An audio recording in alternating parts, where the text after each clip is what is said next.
ہرقل شاہ روم نے ان کے پاس قریش کے قافلے میں ایک آدمی بلانے کو بھیجا، اور اس وقت یہ لوگ تجارت کے لیے ملک شام گئے ہوئے تھے، اور یہ وہ زمانہ تھا جب رسول اللہ صلی اللہ علیہ وسلم نے قریش اور ابو سفیان سے ایک وقتی عہد کیا ہوا تھا۔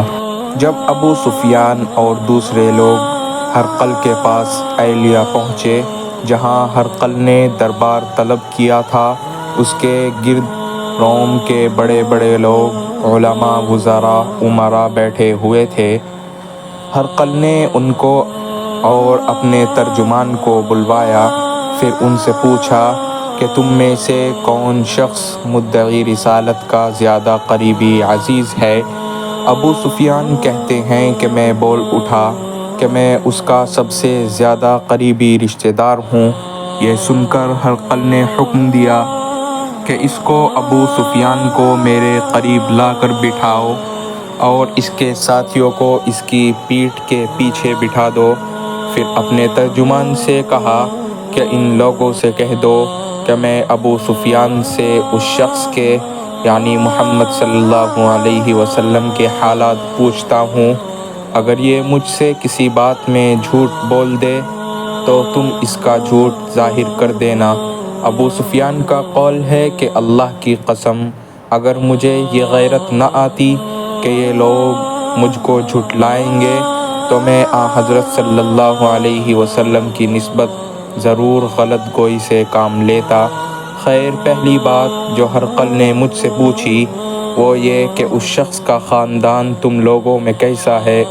میں نے کہا وہ تو بڑے اونچے عالی نسب والے ہیں۔ کہنے لگا اس سے پہلے بھی کسی نے تم لوگوں میں سے ایسی بات کہی تھی؟ میں نے کہا نہیں۔ کہنے لگا اچھا، اس کے بڑوں میں کوئی بادشاہ ہوا ہے؟ میں نے کہا نہیں۔ پھر اس نے کہا بڑے لوگوں نے اس کی پیروی اختیار کی ہے یا کمزوروں نے؟ میں نے کہا نہیں، بلکہ کمزوروں نے۔ پھر کہنے لگا اس کے تابع دار روز پڑھتے جاتے ہیں یا کوئی ساتھی پھر بھی جاتا ہے؟ میں نے کہا نہیں۔ کہنے لگا کہ کیا اپنے اس دعویٰ نبوت سے پہلے کبھی کسی موقع پر اس نے جھوٹ بولا ہے؟ میں نے کہا نہیں، اور اب ہماری اس سے صلح کی ایک مقررہ مدت ٹھہری ہوئی ہے، معلوم نہیں وہ اس میں کیا کرنے والا ہے۔ ابو سفیان کہتے ہیں میں اس بات کے سوا اور کوئی جھوٹ اس گفتگو میں شامل نہ کر سکا۔ ہرقل نے کہا کیا تمہاری اس سے کبھی لڑائی بھی ہوتی ہے؟ ہم نے کہا کہ ہاں۔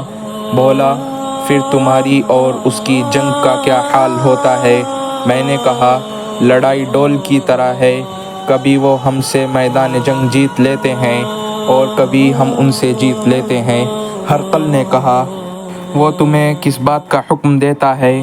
میں نے کہا وہ کہتا ہے کہ صرف ایک اللہ کی ہی عبادت کرو، اس کا کسی کو شریک نہ بناؤ، اور اپنے باپ دادا کی شرک کی باتیں چھوڑ دو، اور ہمیں نماز پڑھنے، سچ بولنے، پرہیزگاری اور صلہ رحمی کا حکم دیتا ہے۔ یہ سب سن کر پھر ہرقل نے اپنے ترجمان سے کہا کہ ابو سفیان سے کہہ دے میں نے تم سے اس کا نسب پوچھا تو تم نے کہا کہ وہ ہم میں عالی نسب ہیں، اور پیغمبر اپنی قوم میں عالی نسب ہی بھیجے جایا کرتا ہے۔ میں نے تم سے پوچھا کہ دعویٰ نبوت کی یہ بات تمہارے اندر اس سے پہلے کسی اور نے بھی کہی تھی؟ تو تم نے جواب دیا کہ نہیں۔ تب میں نے اپنے دل میں کہا کہ اگر یہ بات اس سے پہلے کسی نے کہی ہوتی تو میں سمجھتا کہ اس شخص نے بھی اس بات کی تقلید کی ہے جو پہلے کہی جا چکی ہے۔ میں نے تم سے پوچھا کہ اس کے بڑوں میں کوئی بادشاہ بھی گزرا ہے؟ تم نے کہا کہ نہیں۔ تو میں نے دل میں کہا کہ ان کے بزرگوں میں سے کوئی بادشاہ ہوا ہوگا تو کہہ دوں گا کہ وہ شخص اس بہانہ اپنے آباء و اجداد کی بادشاہت اور ان کا ملک دوبارہ حاصل کرنا چاہتا ہے۔ اور میں نے تم سے پوچھا کہ اس بات کے کہنے یعنی پیغمبری کا دعویٰ کرنے سے پہلے تم نے کبھی اس کو دروغگوئی سے الزام لگایا ہو؟ تم نے کہا نہیں، تو میں نے سمجھ لیا کہ جو شخص آدمیوں کے ساتھ دروغ گوئی سے بچے وہ اللہ کے بارے میں کیسے جھوٹی بات کہہ سکتا ہے؟ اور میں نے تم سے پوچھا کہ بڑے لوگ اس کے پیرو ہیں یا کمزور آدمی؟ تم نے کہا کمزوروں نے اس کی اتباع کی ہے، تو دراصل یہی لوگ پیغمبروں کے متبعین ہوتے ہیں۔ اور میں نے تم سے پوچھا کہ اس کے ساتھی بڑھ رہے ہیں یا کم ہو رہے ہیں؟ تم نے کہا کہ وہ بڑھ رہے ہیں، اور ایمان کی کیفیت یہی ہوتی ہے حتیٰ کہ وہ کامل ہو جاتا ہے۔ اور میں نے تم سے پوچھا کہ آیا کوئی شخص اس کے دین سے ناخوش ہو کر مرتد بھی ہو جاتا ہے؟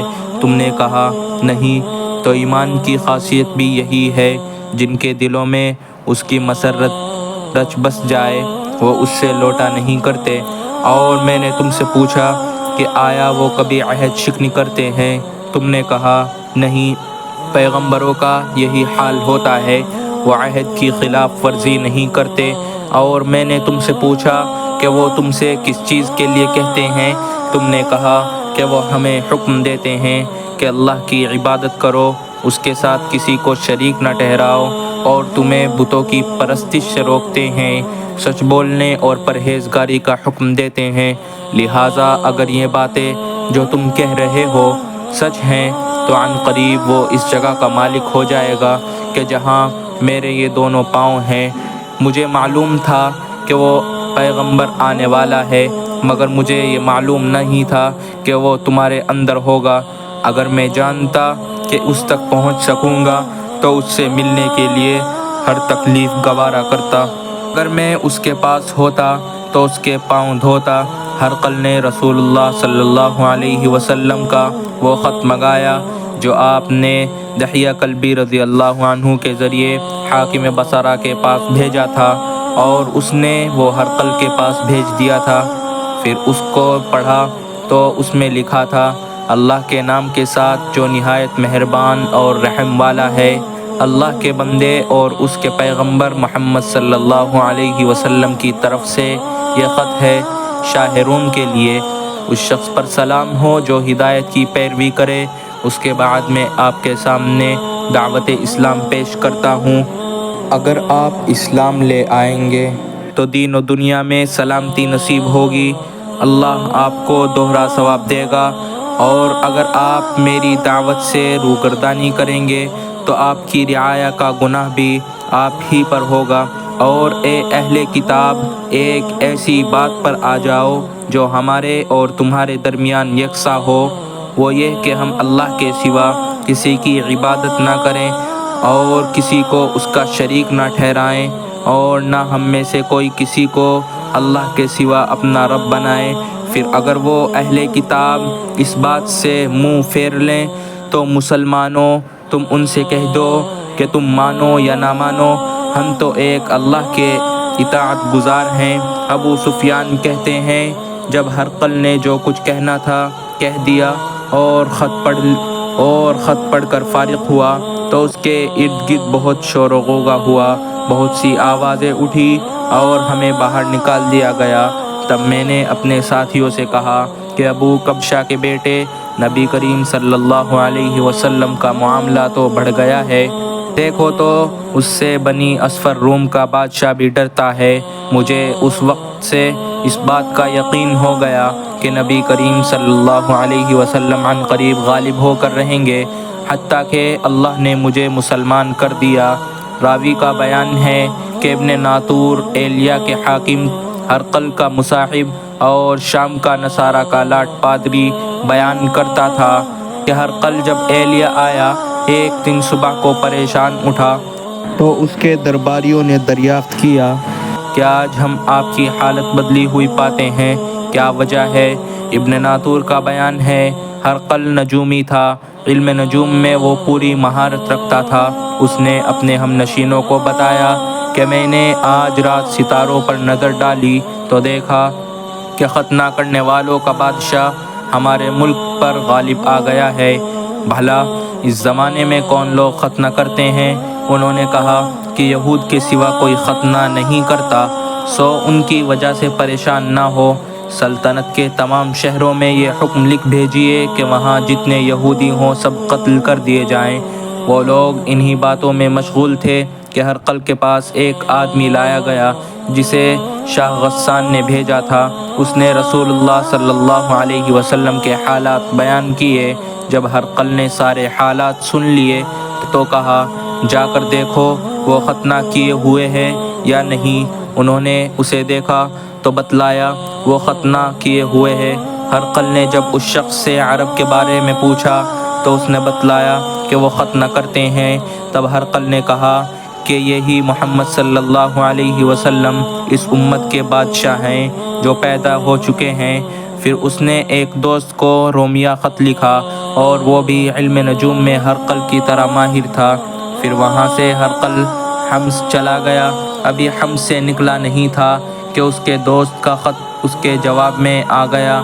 اس کی رائے بھی نبی کریم صلی اللہ علیہ وسلم کے ظہور کے بارے میں ہرقل کے موافق تھی کہ محمد صلی اللہ علیہ وسلم واقعی پیغمبر ہیں۔ اس کے بعد ہرقل نے روم کے بڑے آدمیوں کو اپنے حمص کے محل میں طلب کیا اور اس کے حکم سے محل کے دروازے بند کر لیے گئے۔ پھر وہ اپنے خاص محل سے باہر آیا اور کہا، اے روم والو، کیا ہدایت اور کامیابی میں کچھ حصہ تمہارے لیے بھی ہے؟ اگر تم اپنی سلطنت کی بقا چاہتے ہو تو پھر اس نبی کی بیعت کر لو اور مسلمان ہو جاؤ۔ یہ سننا تھا۔ پھر وہ لوگ وحشی گدھوں کی طرح دروازوں کی طرف دوڑے مگر انہیں بند پایا۔ آخر جب ہرقل نے اس بات سے ان کی یہ نفرت دیکھی اور ان کے ایمان لانے سے مایوس ہو گیا تو کہنے لگا کہ ان لوگوں کو میرے پاس لاؤ۔ جب وہ دوبارہ آئے تو اس نے کہا، میں نے جو بات کہی تھی اس سے تمہاری دینی پختگی کی آزمائش مقصود تھی، سو وہ میں نے دیکھ لی۔ تب یہ بات سن کر وہ سب کے سب اس کے سامنے سجدے میں گر پڑے اور اس سے خوش ہو گئے۔